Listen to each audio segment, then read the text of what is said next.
ini nebulizernya ya. Di Rizky. Ini nebulizer cupnya ya, ada banyak komponennya.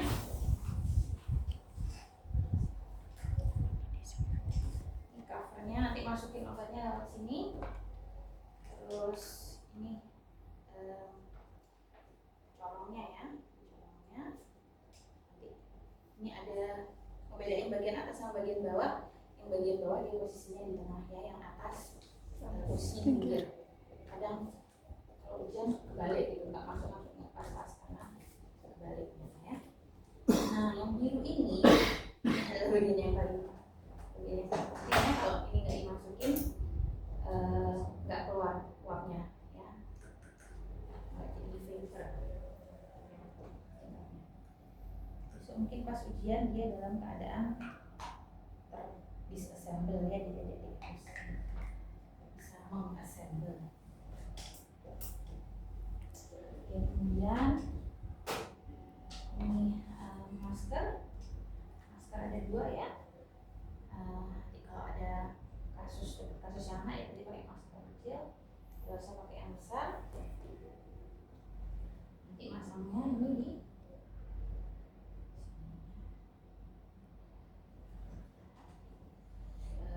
pasti yang atas sebelah pinggir karena mau disambungkan ke masker ya.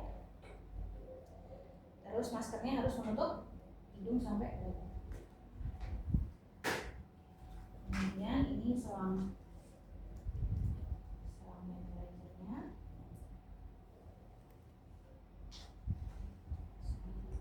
Ini dan ada sisanya. Kemudian ini adik-adik bisa adik-adik taruh di tempatnya. Jangan nanti sekarang udah ngisi terus bingung taruh ini tumpah di sini ya. Oke, terus ini sebelumnya harus dipastikan dulu sudah tercolok ya. Kemudian seperti biasa ya, awal jelaskan dulu prosedur melakukan. Bapak Ibu, saya akan melakukan nebulisasi karena tadi dari hasil pemeriksaan Bapak Ibu mengalami sesak, ada penyempitan jalan nafas ya, ada wheezing, sehingga kita akan melakukan nebulisasi ya.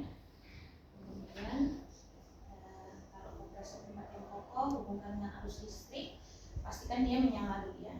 Ini belum pastikan dia menyala. Jangan sampai udah nyaman segala macam ternyata kompresornya rusak ya. Kemudian mesin bagian-bagian nebulizer tadi ya, ada vaporizernya yang biru, kemudian ada corongnya ya. Kemudian yang disambungkan masuk semuanya disambungkan.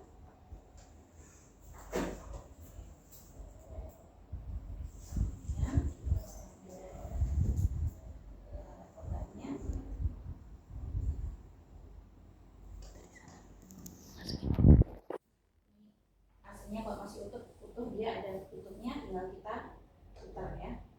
Kita lintir, kemudian kita masukkan ke dalam paknya.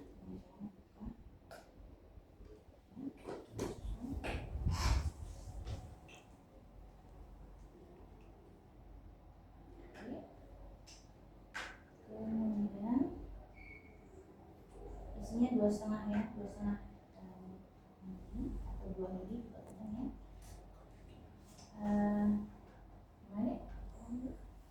Dibuka obatnya di mana sih?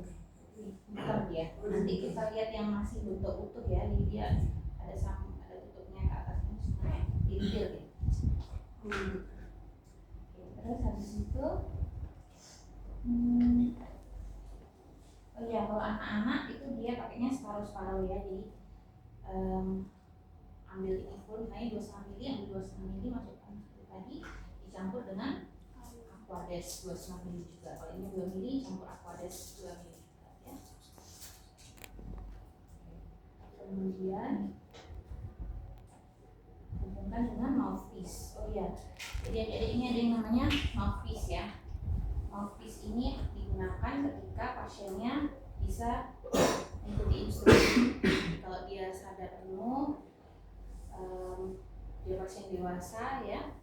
Kalau dia anak-anak yang belum bisa dikasih tahu, belum bisa mengikuti instruksi, atau dia pasien tidak sadar, maka yang kita pakai adalah masker ya. Kalau ini namanya mouthpiece atau masker.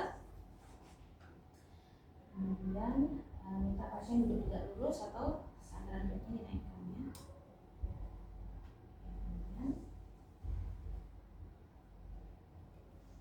Kemudian diinstruksikan ke pasiennya, Bapak Ibu silahkan bernafas melalui mulut secara perlahan, tahan 2-3 detik tiap tarikan, baru kemudian dihembuskan.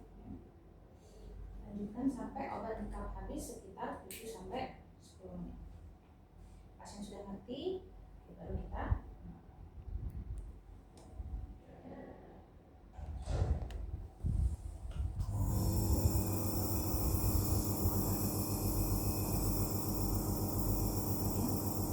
dia posisinya harus nggak berpisah.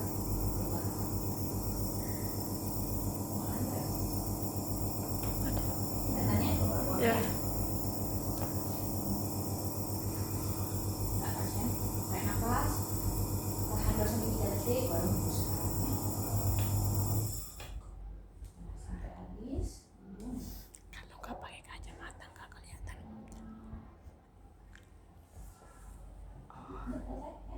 Sudah selesai, matikan, bongkar, cuci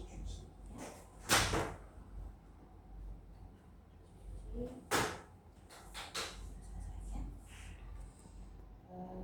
Masker biasanya sekali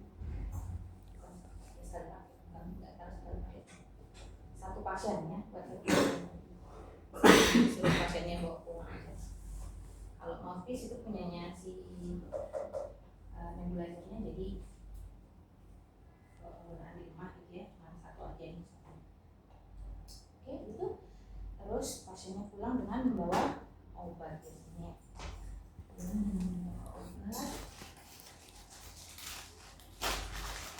Pak Ibu nanti pulang saya bawakan obat hirup ya untuk dipakai di rumah, dihirup pagi dan sore, pagi dan malam ya sebelum tidur. Sekali hirup dua puff gitu ya, 2 kali hirupan. Harus diajarkan cara makainya ya. Ajarin cara makainya. Ya boleh sekarang kita belajar cara makai juga ya.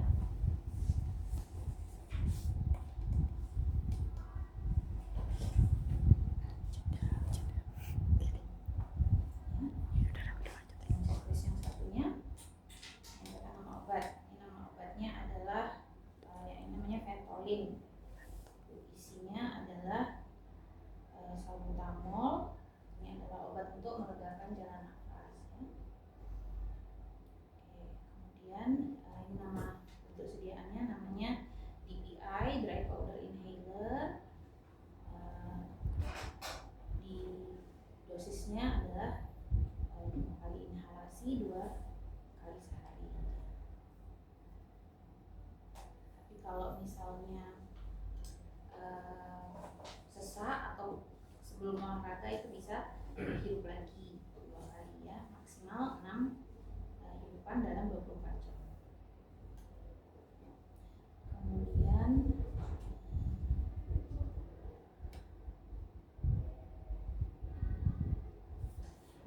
yang ini apa namanya, bentuknya semprotan ya. Ya, nggak ada yang kena kan? Nggak kena kan? Jadi caranya adalah pasien membuang nafas, kemudian masukkan mouthpiece ke dalam mulutnya, kemudian tarik nafas dalam sambil dipencet ya. Harus barengan, istilahnya synchronize ya. Harus barengan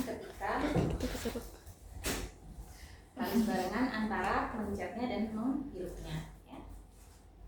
Karena biar masuk sampai ke dalam. Kalau misalnya nggak barengan, ini dipencet duluan gitu misalnya, baru menghirup nafas, ya nggak masuk sampai ke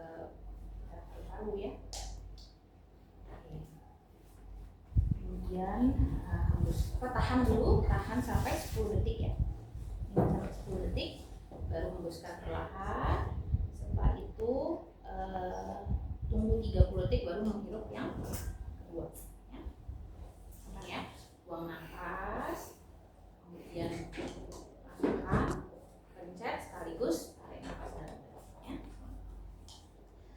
Setelah selesai pasang tutupnya, kemudian pasiennya harus berkumur. Bapak Ibu harus berkumur setelah menggunakan obatnya supaya nggak ada sisa-sisa obat di mulut. Terutama kalau dia ada campuran ininya ya, kortikosteroidnya. Kalau tersisa di mulut nanti malah akan tumbuh jamur ya. Kemudian obat ini, durasi penggunaan obat ini Ibu pakai setiap hari 30 hari ke depan ya. Setelah itu Ibu sebelum obatnya habis, waktu itu Ibu kontrol, kita evaluasi, kemudian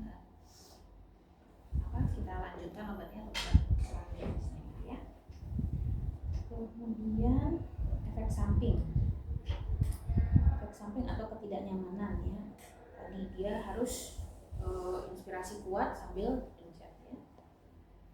Kemudian mungkin agak gatal karena ini memang dry powder. Mungkin di tenggorokan ada sisa-sisa agak gatal, atau mungkin juga suaranya jadi serak atau ada batu-batu dikit ya. Suhu penyimpanan taruh di suhu ruang di bawah 30 derajat, terhindar dari sinar matahari. Bisa disimpan selama belum sampai masa kadaluarsa ya. Tapi kan ini memang Ibu akan habiskan dalam 1 bulan kurang lebih ya, karena di sini dosisnya 120 kali kehidupan. 30 hari, 2 kali sehari, masing-masing 2